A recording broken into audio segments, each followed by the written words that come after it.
अस्सलाम वालेकुम। मेरा नाम समीर सागर है। आज मैं आप लोग से मेरे सिर्फ और सिर्फ औरंगाबाद के भाइयों मुसलमान भाइयों से बात करने के लिए नहीं आया। मैं सारे हिंदुस्तान के मुसलमान भाइयों से मैं बात करने के लिए आया हूँ। मेरा सबसे पहला पॉइंट ये है, जितने भी मुसलमान लीडर हैं, जितने भी मुसलमान लीडर हैं, ये जो बोलते हैं कि मुसलमानों के हक की बात करते हैं, ये काम एक भी नहीं करते। ये अगर तुम्हारी अगर आवाज उठाए भी तो मेरे को ऐसे 4-5 मुद्दे ऐसे बता दो कि इन्होंने मुसलमानों के मुद्दे उठाए और उस पर ये काम करवा पाए। सबसे पहला, अगर ये मुसलमानों के हमदर्द है वाकई में, तो मेरा सबसे पहला सवाल कि जो हमारे मस्जिद के इमाम है, जो नमाज पढ़ा रहे, जो मस्जिद की अजान दे रहे, इनकी सैलरी 6,000 रुपए से 12,000 के अंदर है। सिर्फ और सिर्फ 6,000 और 12,000 के अंदर है। मेरा सवाल सिर्फ इतना है कि 6 और 12,000 रुपए के अंदर आपका या मेरा घर चल सकता है क्या? आपका या मेरा घर चल सकता है क्या? नहीं चल सकता। उन लोग को एक अगर इमाम के अगर 3 या 4 बच्चे या 2 बच्चे भी अगर है, तो उनको घर अगर किराए का है तो उन लोग को घर का रेंट भी पे करना पड़ता है, उसमें राशन पानी भी करना पड़ता है। और सबसे बड़ी बात, अगर खुदा ना खास्ता कोई बड़ी इमरजेंसी आ जाए तो उसी पैसों में उनको वो मैनेज करना पड़ता है। अब मेरा सबसे बड़ा सवाल ये है, जितने भी मुसलमानों के ठेकेदार है, जितने भी मुसलमानों के ठेकेदार है, क्या तुम ये सवाल उठा नहीं सकते कि इमाम मुअज्जिन को सैलरी कितनी दी जा रही है? हाँ, एक मस्जिद अगर एक महल्ले में एक मस्जिद है, एक महल्ले में अगर 200 घर है, 300 घर है, तो एक घर से 50 रुपए नहीं जा सकते?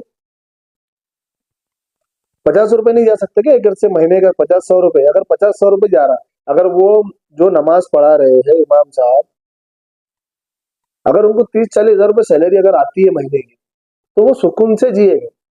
अभी आप बोलेंगे कि यार वो उनकी जिंदगी चल रही है उसमें, तो मेरा सबसे बड़ा सवाल यही है, डॉक्टर हो, इंजीनियर हो, कोई भी मजदूर हो, अगर उसको सैलरी नहीं मिली तो वो आवाज उठा सकता है, वो धरने पे बैठ सकता है, अनशन पे बैठ सकता है। सबसे बड़ी बात, क्या इमाम या मौजन ये दोनों ही क्या ये काम कर सकते? क्या ये नमाज को छोड़ सकते पढ़ाना? क्या ये अजान देना छोड़ सकते? क्या ये लोग, सबसे बड़ी बात तो यही है ना कि इस्लाम में सिखाया जाता है कि हर हाल में शुक्र अदा करना। अब उनको इल्म है, कुरान का इल्म है ना, वो हिफ्ज़ कुरान है, उनको इल्म है कि कितनी भी परेशानी आ जाए उनको किसी के सामने हाथ नहीं फैलाना है, जो मिल रहा है उसमें शुक्र अदा करना है अल्लाह का। तो इसका मतलब ये तो नहीं कि उनको जरूरत ही नहीं है। आज मैं पर्सनल घर मुझे मेरा चलाना है, तो मेरे को कम से कम 50 से 60 हजार रुपये लगता है, मेरा खुद का खर्च, मेरा गाड़ी का खर्च, बच्चों का खर्च, हाँ, मेरा घर का रेंट लगता है मेरे को, कि 12,000 रुपये में मैं जी नहीं सकता मेरी जिंदगी। हाँ, जितने भी मेरे देश के ये लखपति, करोड़पति, अरबपति जो खुद को बताते, हाँ, अगर अभी जैसा ये मैं नाम लेके बोल रहा हूँ, मैं नाम लेके बोल रहा हूँ, अभी असदुद्दीन अवैसी के साथ में हैदराबाद में वो एचवाईसी सलमान, एचवाईसी अयूब, हैदराबाद के, ये सिर्फ इनके साथ में खड़े, सिर्फ साथ में खड़े, तो इनको करोड़ों रुपए चंदा आ रहा। अब मेरा सवाल ये है इसके बाद, ये एक बार अगर बोल देना, ये जो मुसलमान इनको इतनी इज्जत दे रहे, जबकि ये उतने लायक नहीं है जितने मुसलमान इनको इज्जत दे रहे हैं, मेरा सवाल उन मुसलमानों से है कि तुमको ये नहीं दिख रहा कि तुम्हारे गली में, तुम्हारे मोहल्ले में कितने मस्जिद है, कितने इमामों को कितनी सैलरी जा रही? दूसरी बात, अभी राम मंदिर बना, राम मंदिर, बाबरी मस्जिद शहीद होने के बाद राम मंदिर बना, इनको गवर्नमेंट से पैसा नहीं मिला, इनके लोगों ने ही चंदा जमा करके ये मंदिर बनाया। ठीक है, किसी मुसलमान ने इसके खिलाफत में नहीं गया। हमारे देश की सुरक्षा के लिए, देश की हिफाजत के लिए कोई भी मुसलमान इसके खिलाफ नहीं गया। अब मेरा बोलना और एक पॉइंट ये है कि असदुद्दीन अवैसी ने क्या कहा था कि मैं अयोध्या की मस्जिद को मस्जिद नहीं मानता। अरे वहां पे दुनिया की सबसे बड़ी मस्जिद बनने जा रही है, दुनिया का सबसे बड़ा कुरान रखा जा रहा है, वहां पे बड़े से बड़ा कॉलेज चालू होगा, मेडिकल मेडिकल कॉलेज चालू होगा, हॉस्पिटल चालू होगा, वृद्धाश्रम चालू होगा, सबसे बड़ा वहां पे ये फैसिलिटी आने वाली है फ्री में। अगर आप उसको बोल देते ठीक है हम इसको मस्जिद मानते, तो मैं बता रहा हूँ, अगर 300 करोड़ चंदा मंदिर के लिए आया, तो ये जो मुसलमान को ठेकेदार बता रहे ना, मैं लिख कर देता हूँ। अगर इन्होंने आज बोल दिए कि हमको मस्जिद तैयार करना है, आलीशान और सबसे बड़ी मस्जिद तैयार करना है, 1 घंटा नहीं लगेगा 1000 करोड़ जमा होने के लिए, इनके कहने के। लेकिन ये नहीं बोलते, क्यों नहीं बोलते? क्योंकि इनको मुसलमानों को गुमराह रखना है, इनको मुसलमानों को गुमराह रखना है। अब आता हूं मैं अपने मेरे शहर पे, औरंगाबाद शहर पे मैं आता हूँ।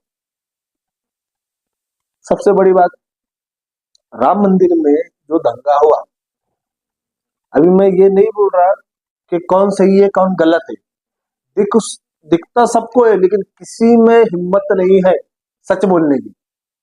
मैं बता रहा हूँ, राम मंदिर का जो दंगा हुआ, इम्तियाज जलील का सबसे पहला बयान क्या था? ये मंदिर का झगड़ा है ही नहीं, ये मंदिर का लफड़ा है ही नहीं, 2 गुट में झगड़ा हुआ था। आप सबके सब लोग गवाह इस बात के, 2 गुट में झगड़ा हुआ था। अब जब दूसरी बार जब इम्तियाज जलील का वीडियो बना, तो उसमें क्या कहा गया कि नहीं, मंदिर में मैं हूं, मंदिर में कुछ नहीं हुआ, मंदिर की हिफाजत हम लोग कर रहे हैं। कौन कर रहा है? हम लोग, ये जो एमआईएम के लोग हैं, ये हम लोग कर रहे बोले।